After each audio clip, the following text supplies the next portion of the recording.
Dans quelques instants, nous retrouverons le père Biagio Virgiti, prêtre corse, incardiné à Madagascar, mais actuellement à la paroisse Saint-Honoré-des-Laux à Paris.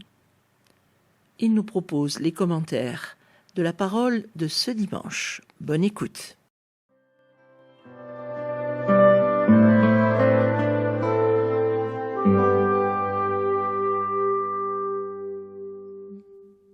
Chers amis de votre radio chrétienne, bienvenue pour une nouvelle émission où nous allons commenter aujourd'hui les lectures du 4e dimanche du temps ordinaire. Commençons sans plus tarder par la proclamation de l'Évangile.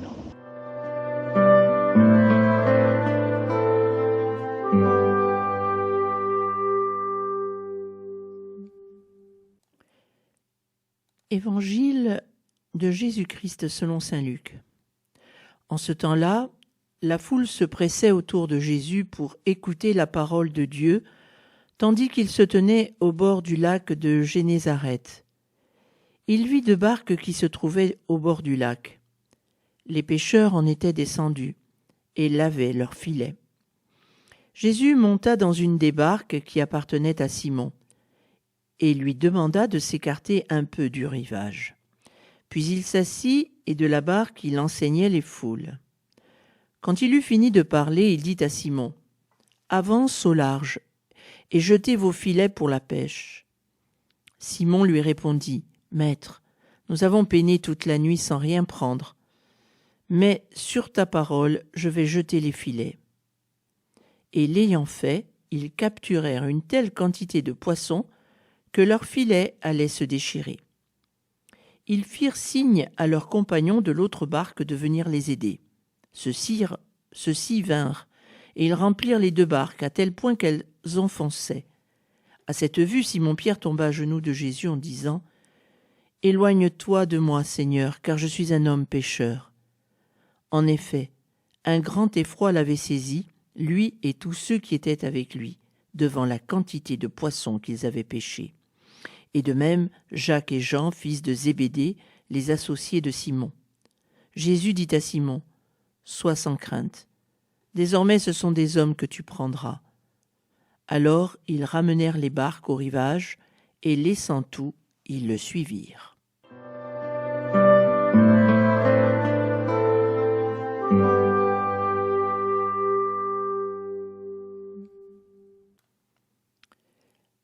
La première lecture du livre du prophète Isaïe. L'année de la mort du roi Osias, je vis le Seigneur qui siégeait sur un trône très élevé. Les pans de son manteau remplissaient le temple. Des séraphins se tenaient au-dessus de lui. Ils se criaient l'un à l'autre : « Saint, Saint, Saint, le Seigneur de l'univers, toute la terre est remplie de sa gloire. » Les pivots des portes se mirent à trembler à la voix de celui qui criait, et le temple se remplissait de fumée. Je dis alors : malheur à moi, je suis perdu, car je suis un homme aux lèvres impures. J'habite au milieu d'un peuple aux lèvres impures. Et mes yeux ont vu le roi, le Seigneur de l'univers. L'un des séraphins vola vers moi, tenant un charbon brûlant qu'il avait pris avec des pinces sur l'autel. Il l'approcha de ma bouche et dit : « Ceci a touché tes lèvres, et maintenant ta faute est enlevée, ton péché est pardonné. » J'entendis alors la voix du Seigneur qui disait : « Qui enverrai-je ? Qui sera notre messager ? » Et j'ai répondu : « Me voici, envoie-moi. »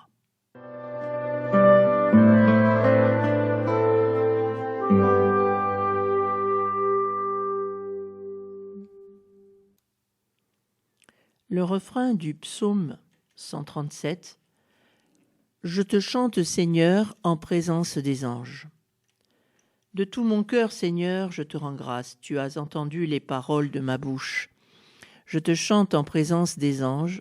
Vers ton temple sacré, je me prosterne. Je rends grâce à ton nom pour ton amour et ta vérité, car tu élèves au-dessus de tout ton nom et ta parole. Le jour où tu répondis à mon appel, tu fis grandir en mon âme la force. Tous les rois de la terre te rendent grâce quand ils entendent les paroles de ta bouche. Ils chantent les chemins du Seigneur. Quelle est grande la gloire du Seigneur! Ta droite me rend vainqueur, le Seigneur fait tout pour moi. Seigneur, éternel est ton amour, n'arrête pas l'œuvre de tes mains. Je te chante, Seigneur, en présence des anges.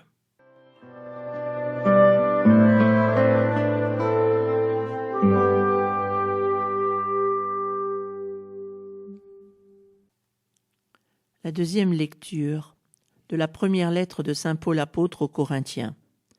Frères, je vous rappelle la bonne nouvelle que je vous ai annoncée.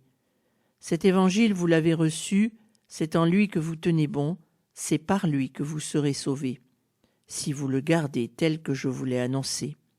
Autrement, c'est pour rien que vous êtes devenus croyants. Avant tout, je vous ai transmis ceci que j'ai moi-même reçu. Le Christ est mort pour nos péchés, conformément aux Écritures, et il fut mis au tombeau. Il est ressuscité le 3e jour, conformément aux Écritures. Il est apparu à Pierre, puis aux 12. Enfin, il est apparu à plus de 500 frères à la fois. La plupart sont encore vivants, et quelques-uns sont endormis dans la mort. Ensuite, il est apparu à Jacques, puis à tous les apôtres, et en dernier lieu, il est même apparu à l'avorton que je suis. Car moi, je suis le plus petit des apôtres, je ne suis pas digne d'être appelé apôtre, puisque j'ai persécuté l'Église de Dieu. Mais ce que je le suis par la grâce de Dieu. Et sa grâce, venant en moi, n'a pas été stérile. Je me suis donné de la peine plus que tous les autres. À vrai dire, ce n'est pas moi, c'est la grâce de Dieu avec moi. Bref, qu'il s'agisse de moi ou des autres, voilà ce que nous proclamons. Voilà ce que vous croyez.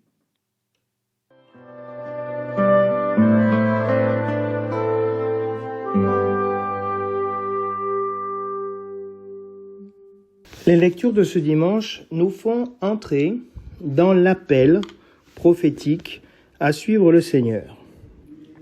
On a dans l'Évangile la pêche miraculeuse au début de l'Évangile de Luc, où Jésus-Christ, à travers sa prédication, va demander aux apôtres de monter sur une barque. Il va monter sur la barque de Simon. Et il va y avoir, à travers la pêche miraculeuse, l'appel de Simon, de Pierre, qui va comprendre que le Seigneur l'appelle, et il va avoir cette réaction de crainte face au signe qui vient d'être réalisé, pour se mettre à la suite du Seigneur. Laissant tout, ils le suivirent. Donc il s'agit des fils de Zébédée, Jacques et Jean, Pierre et André. Et dans la première lecture, on a la manifestation de Dieu au prophète Isaïe, non pas à travers une pêche miraculeuse, mais la manifestation de Dieu à travers les séraphins qui sont autour du Seigneur et qui vont manifester sa présence. Et pour cela, notre ami Isaïe va expérimenter ce qu'on appelle le tremendum mysterium, en latin, la transcendance de Dieu, le mystère de Dieu, et il va se sentir lui aussi impropre, comme Pierre, à cette mission d'être face au Seigneur, et il va donc donner des objections, et à la fin il va répondre « Me voici, envoie-moi Seigneur ». Donc on a cette manifestation de Dieu à travers la première lecture et l'Évangile, et cet appel du Seigneur à suivre à travers cette manifestation, et aussi l'humilité de celui qui reçoit cette parole de Dieu face à cette mission de le suivre, de l'annoncer. Et saint Paul, dans l'Épître aux Corinthiens, dira la même chose.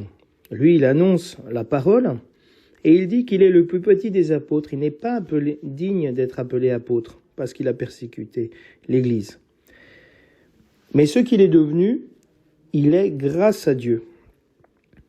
Et donc il invite la communauté chrétienne à le suivre à la suite du Christ. Dans l'évangile de ce jour, nous avons, au chapitre 5, ce passage dont l'acclamation en l'évangile dira « Venez à ma suite, dit le Seigneur, je vous ferai pêcheur d'hommes ». Donc il y a ici cette mission d'être pêcheur d'hommes. Qu'est-ce que ça signifie être pêcheur d'hommes?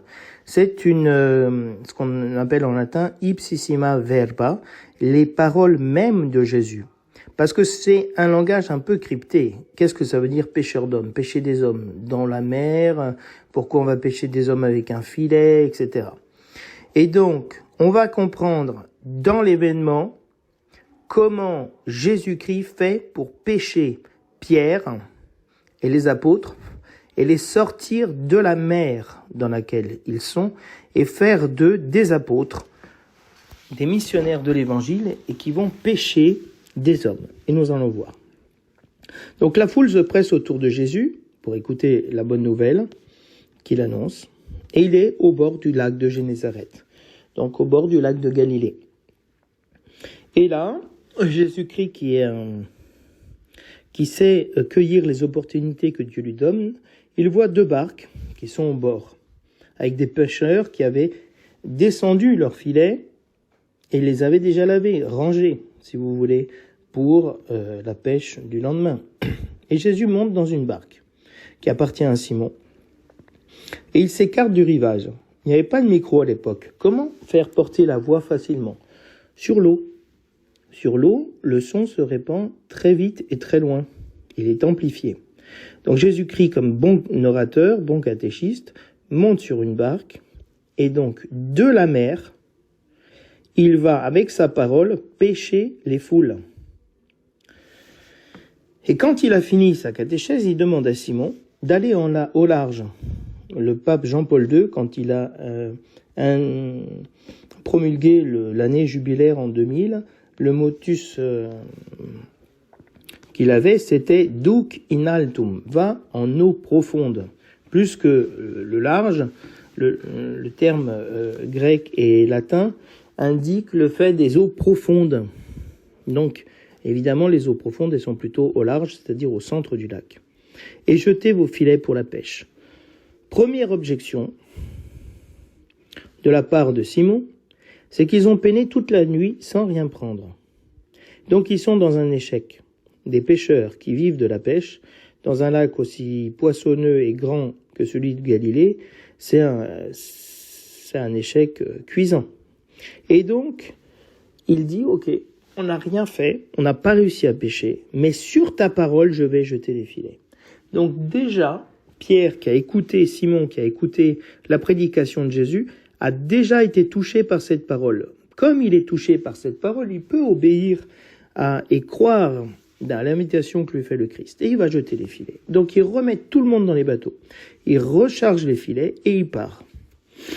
Et ils y vont et ils capturent tellement de poissons, alors qu'il n'y en avait pas eu de toute la nuit, que leurs filets sont remplis, pleins à craquer, ils sont sur le point de se déchirer. Donc il appelle les autres barques pour venir à l'aider. C'est pas toutes les barques qui ont pêché les poissons, c'est la barque de Pierre, la barque de l'Église. Et donc, ils remplirent les 2 barques qui arrivent, plus celle de Pierre. Et elles sont tellement pleines à craquer de poissons que le poids est tellement lourd que le bateau baisse. Donc, ils ont vraiment ils sont même un peu en danger, tellement c'est abondant. Un truc comme ça n'arrive pas tous les jours. Donc, à la vue du signe que Jésus-Christ produit de cette abondance de poissons, cette abondance de vie, il se jette à genoux dans une attitude d'humilité, de vénération. Il est sidéré, si vous voulez. Et il dit au Seigneur, « Éloigne-toi de moi, Seigneur, car je suis un homme pécheur. » En français, il y a un jeu de mots entre pécheur, le péché, et pêcheur, la pêche. Mais ça n'est pas présent dans les autres textes. Et donc, tout le monde, tous ceux qui sont dans la barque se disent, mais qu'est-ce que c'est que ce truc qui vient de se passer? Devant la quantité des poissons qu'ils avaient pêchés, ils disent, mais c'est pas possible. Seul le Messie, annoncé, donnerait cette nourriture qui vient de la mer, en abondance. Et donc, c'est l'image qui les frappe. Et alors, Jacques, Jean, fils de Zébédée, les associés de Simon, tout le monde est sidéré. Parce que c'est eux qui ont pris les poissons. Ils savent très bien, ce sont des pêcheurs et professionnels, donc ils étaient capables de pêcher des poissons, ils n'ont rien pêché. Et là, sur une parole, ils pêchent une quantité incroyable. Et Jésus-Christ lui dit, sois sans crainte.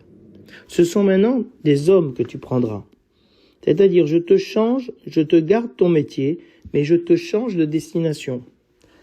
Qu'est-ce que ça veut dire, pêcheur d'hommes? Prendre des hommes dans le filet. C'est l'image qu'a fait Jésus-Christ en montant sur la barque. Il a lancé le filet de la parole, qui a touché et rassemblé tout le monde dans sa parole. Pierre a cru à cette parole du Christ et a pêché des poissons en une abondance folle. Eh bien, de la même manière qu'en écoutant une parole et en faisant ce que Jésus-Christ lui disait, de jeter les filets de la prédication, il va récolter énormément d'hommes qui vont suivre le Christ. Donc il ramène les barques au rivage, il décharge le poisson, et à ce moment-là, il laisse tout et ils le suivent. Tellement ce signe est fort, ils abandonnent tout. Certains évangélistes diront même qu'il abandonne son père dans la barque. Il quitte son père et sa mère pour suivre Jésus-Christ. Et dans la première lecture, on a une même sidération de la part d'Isaïe, qui se trouve dans le temple. Et donc, il contemple les séraphins, qui criaient « Saint, Saint, Saint, le Seigneur Dieu de l'univers, toute la terre est remplie de sa gloire. » La terre était remplie de sa gloire, les filets étaient remplis à craquer de poissons. Quand Dieu se manifeste, c'est l'abondance. Il nous remplit, c'est ce qu'on appelle le plérome, à la plénitude des temps. Et donc tout se met à trembler. Et à la voix de l'ange qui criait, le temple fut rempli de fumée. C'est-à-dire, il y a la manifestation, comme au mont Sinaï, un tremblement de terre, et tous se mettent à crier. Et il y a la colonne de nuée qui se manifeste, c'est l'image de la fumée. Et Isaïe dira, malheur à moi, je suis perdu, parce que je vois le Seigneur. Et non seulement je suis perdu, mais j'ai des lèvres impures. Je ne sais pas annoncer la parole, je ne sais pas dire Saint, Saint, Saint le Seigneur, Kadosh, Kadosh, Kadosh le Seigneur. Moi, j'habite au milieu d'un peuple aux lèvres impures, c'est-à-dire qui est incapable de bénir le Seigneur, de proclamer ses merveilles. Et non seulement ma bouche est impure, mes lèvres sont impures, mais mes yeux ont vu le Seigneur de l'univers. Et personne ne peut voir Dieu et vivre. Et donc, il est complètement désemparé. Et le séraphin, cet ange charaf, en hébreu, ça veut dire brûler. Donc, on a, si vous voulez, la colonne de nuée qui descend avec le tremblement de terre, et puis la colonne de feu que sont les séraphins. Donc, c'est vraiment une théophanie, une manifestation en image de l'Exode. Et il va prendre un charbon ardent, brûlant, tout rouge, et il va cautériser les lèvres et les purifier d'Isaïe. Et il y a un midrash qui raconte justement que Moïse était un bébé et un jeune enfant, et on lui avait proposé ou de l'or ou des charbons ardents. Et Moïse avait pris les charbons ardents et s'était brûlé les lèvres. C'est pour ça que Moïse était bègue, c'est ce qu'on dit dans la tradition juive. Et ces charbons ardents, ils viennent de l'autel du sacrifice. Et donc, de l'autel du sacrifice, vient la purification pour celui qui se sent un homme pécheur, un homme impur, impropre à cette mission. Donc, il approche de la bouche du prophète, le séraphin, ce charbon ardent, et il lui dit, ceci a touché tes lèvres, maintenant ta faute est enlevée, ton péché est pardonné. La mission du Christ et de la prédication, c'est d'abord de nous sauver de nos fautes, enlever nos fautes, parce que Jésus-Christ a pris nos péchés et il nous a pardonnés en Jésus-Christ. dans sa mort et dans sa résurrection, s'est manifesté le pardon. Et alors il entend une voix. Et cette voix n'est plus celle des anges qui disaient « Saint, Saint, Saint », mais celle du Seigneur qui dit « Qui enverrai-je ? Qui sera notre messager ?» On entend la Trinité, notre messager. Et Isaïe, qui maintenant a les lèvres purifiées, qui a expérimenté et reçu la parole du Seigneur sur ses lèvres, il dira « Me voici, envoie-moi ». Donc vous voyez, Dieu purifie les lèvres pour qu'on puisse le bénir et rentrer dans cette louange, Saint, Saint, Saint, le Seigneur de l'univers. Pour ça, le psaume dira, je te chante, Seigneur, en présence des anges, en présence des séraphins, donc de tout cœur. Tu as entendu les paroles de ma bouche qui étaient impures, impropres, et maintenant que tu m'as purifié, je te chante en présence des anges, vers ton temple sacré, je me prosterne. Isaïe se prosterne, Pierre se prosterne, nous nous prosternons. Et donc on rend grâce pour l'amour de Dieu manifesté en Jésus-Christ crucifié et pour sa vérité. Cet amour crucifié, c'est l'amour qui sauve le monde. Le jour où tu répondis à mon appel, tu as fait grandir en moi la force, le désir de te suivre. Il a répondu à l'appel de Pierre, disant, voilà, moi j'ai péché toute la nuit, j'ai rien trouvé, je suis un homme aux lèvres impures. Et le Seigneur a fait grandir en lui la force. Alors, à travers cette prédication, tous les rois de la terre peuvent rendre grâce au Seigneur en entendant les paroles de ta bouche qui sont données sur mes lèvres. Alors je chante, quelle est grande la gloire du Seigneur. Le Seigneur est vainqueur, le Seigneur est plein d'amour et il n'arrête pas l'œuvre de ses mains. Pour ça, Paul va rappeler la bonne nouvelle qu'il a annoncée et qu'eux ont reçue de ses lèvres. Et c'est par le nom de Jésus que nous sommes sauvés, en le disant sur nos lèvres. Et donc, Paul transmet ce que lui-même a reçu. Il l'a reçu du Seigneur, il l'a reçu des apôtres. Que le Christ est mort pour nos péchés. Ça, c'est le kérygme. Donc, nous sommes purifiés de nos péchés par la mort du Christ. Et il a été mis au tombeau, il est mort à notre place. Il a pris la place du condamné à mort. Et pour ça, il est ressuscité.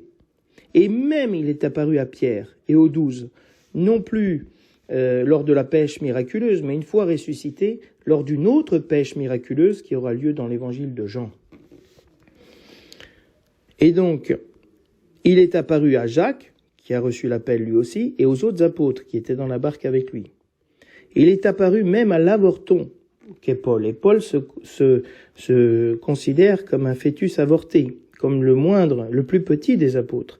Donc il n'est pas digne d'être appelé apôtre parce que lui, il a persécuté l'Église de Dieu. Il a persécuté Jésus-Christ.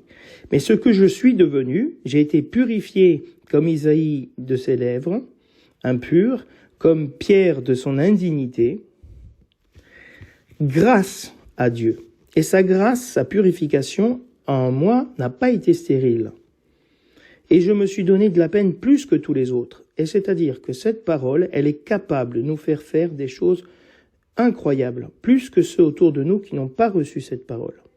C'est-à-dire accomplir en nous le mystère pascal. Nous proclamons Jésus-Christ mort et ressuscité pour le salut du monde. Voilà la parole de ce dimanche. Le Seigneur veut faire de nous des pêcheurs d'hommes. Il vient, il nous purifie de notre indignité et il nous fait entrer dans la vie éternelle. Donc je vous souhaite un très bon dimanche dans le Seigneur. Prions les uns pour les autres et surtout pour ceux qui portent l'Évangile. À la semaine prochaine.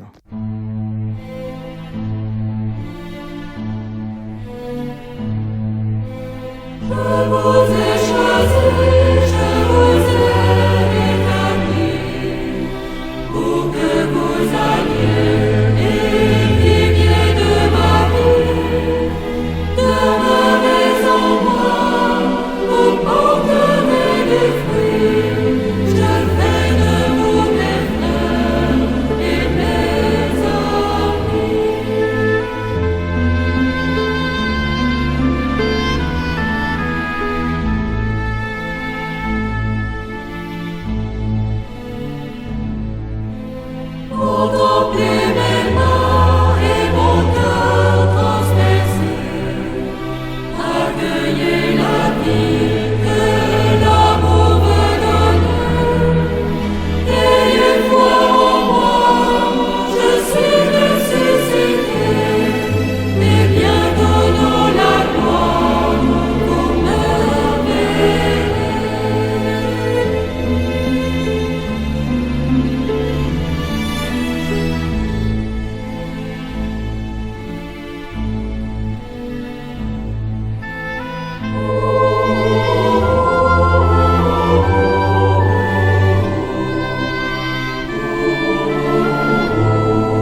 Au